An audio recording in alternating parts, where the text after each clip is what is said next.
Avec l'utilisation de l'Internet, la gendarmerie nationale s'est engagée dès 1998 dans la lutte contre les nouvelles formes de criminalité. Pour la première fois dans le Var, nous recevons la visite du général d'armée Marc Vatin-Augoire, président du Centre Expert Français, fondateur du Forum international de cybersécurité, qui aura pour mission de sensibiliser la population aux risques d'escroquerie et de cyberattaques sur Internet.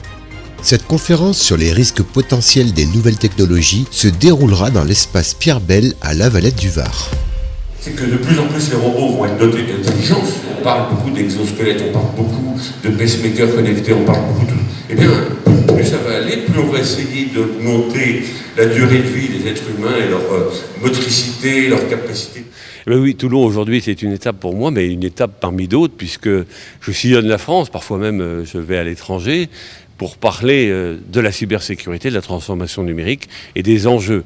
Parce que beaucoup de personnes ignorent encore les conséquences, souvent positives, de cette transformation numérique, mais aussi parfois les dangers. Et donc, il y a un déficit aujourd'hui d'information et je fais partie de ceux qui vont par monts et par vaux dans toute la France pour expliquer parfois des enfants des écoles, parfois des cadres d'entreprises, eh bien, quels sont les grands enjeux de cette transformation numérique, comment ça va changer notre monde et comment il faut se préparer à ce monde nouveau, toujours en se disant, attention, que la technologie ne remette pas en cause ce que nous sommes, c'est-à-dire que ce que nous croyons, ce que nous voulons demeurer comme êtres humains et non pas comme des robots. Vous voyez ? Donc il y a à la fois cet avertissement, mais aussi cet appel à prendre en main cette transformation numérique pour qu'on soit tous des citoyens de l'espace numérique et non pas des zombies, non pas des esclaves de cet espace numérique. Vos chaussures sont connectées, vos lunettes sont connectées, vos chemises seront connectées. Parce que c'est par vos chemises qu'on aura votre température, votre sueur, votre tension, ainsi de suite, et que vous ferez l'objet d'un suivi médical en temps réel. Donc vous voyez qu'on change le monde. Et quand on nous dit les smart cities, les villes intelligentes, les espaces intelligents, on est tout simplement dans cette vision du futur où tout dialoguera. C'est-à-dire que quand vous serez sur la route, on vous détectera, les feux rouges passeront au rouge pour que vous puissiez traverser, les voitures autonomes se reconnaîtront, tout sera hyper connecté. Alors, cette réunion, c'est la réunion dite Assemblée Générale de l'association, réunion annuelle comme toute association, et on en profite pour faire le bilan des actions qui ont été faites et des actions qu'on aura à faire. C'est aussi l'occasion de faire connaître ou mieux connaître la gendarmerie. Ça peut aller d'ailleurs jusqu'à préparer des candidats au concours d'officiers de la gendarmerie ou de la police nationale qu'on fait de manière bénévole avec l'Institut d'études politiques d'Aix-en-Provence, où on permet à des gens, en les préparant en grand oral, de réussir ces concours d'admission dans le corps des officiers de gendarmerie ou de police. Alors, faire connaître la gendarmerie, c'est aussi faire connaître les experts de haut niveau dans certains domaines. C'est le cas du général Vatin-Augoire qui est venu nous parler de la cybersécurité et de la transformation de la communication.